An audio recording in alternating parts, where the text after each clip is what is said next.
already mentioned that in today's resolution, a probe should be there. We have already requested for a probe. But there are also two tragedies. People who died in that, या जिन्होंने शहादत पाई, मैं तो यही कहूँगा, they were in line of duty. Some of them were government employees, some of them were not government employees. My demand would be, all of them should be treated as in line of duty of the nation.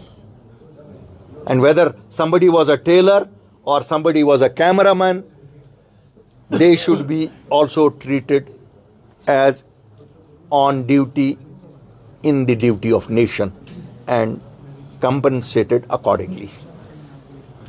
It should not be कि उनको 10 लाख रुपया दिया जाएगा और चूंकि सरकारी मुलाजिम जो है उसके लिए डिफरेंट है, तो उसे ये इंसानी जान है और ये मुल्क की ड्यूटी में उस वक़्त निकले थे। क्यों रात के 11 बजे एक दर्जी को कोई दर्जी की दुकान का काम नहीं था, एक कैमरामैन को अपना कोई नहीं, वो मुल्क के लिए निकला था कि मैं ये मुल्क के लिए ड्यूटी कर रहा हूँ. So they should be treated as people who are on the duty of nation and compensated accordingly.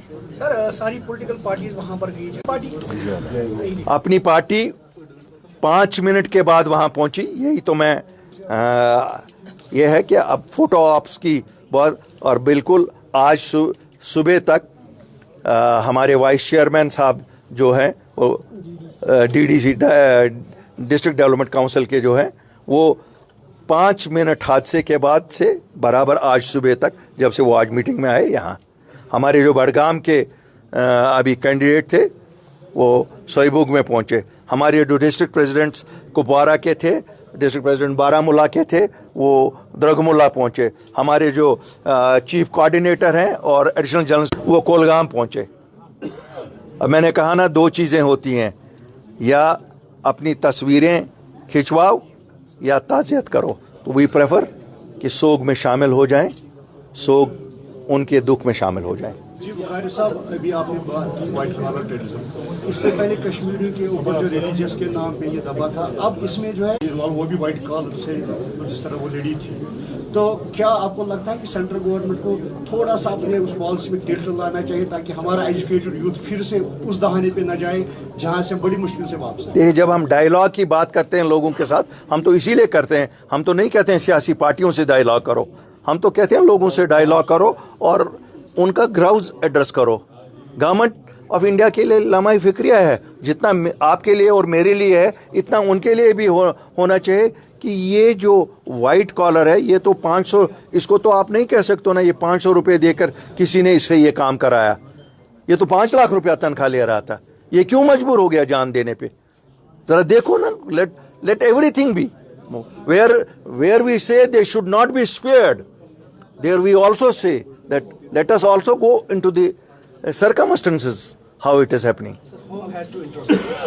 Home has to introspect.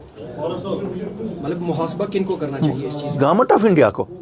आप और मैं क्या, हम तो ये तो गवर्नमेंट ऑफ इंडिया को, जो गवर्नमेंट ऑफ इंडिया उनकी पॉलिसियाँ हैं ना, तो उनको देखना पड़ेगा ना. अल्लाह मेहदी उनकी जो दूरियां दिन ब दिन बढ़ रही है, बयानात और बड़गाम में भी अगर देखिए दहाइयों के बाद नेशनल कॉन्फ्रेंस का सफाया हुआ, किस तरीके से आप देखिए साहब, मुझे लगता है आज का मसला जो है शायद इतना बड़ा है कि इस पे अगर मैं सियासत करूँ. एक इलेक्शन हुआ, आगाओं का इलेक्शन था,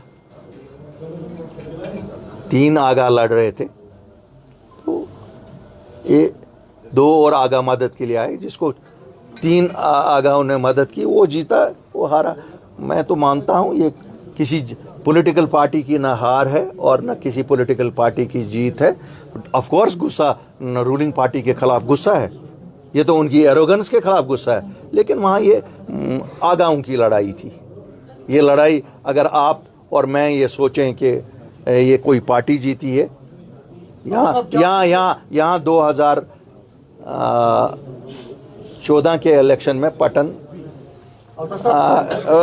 पटन में एक जमात जीती थी जिसमें अंसारी साहब उस वक्त थे. तो आज वो पार्टी जब लड़ी 2024 में, वहाँ 1500 वोट उसने लिए.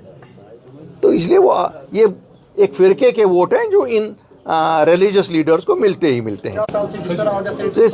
ये तो हम सब कहते हैं, आप हम हमारे मानने या ना मानने का से क्या होता है, लोग तो खुद समझते हैं, हम सब देखते हैं। लेकिन ये भी तो सच है, लोगों ने ही मैंडेट उनको दिया।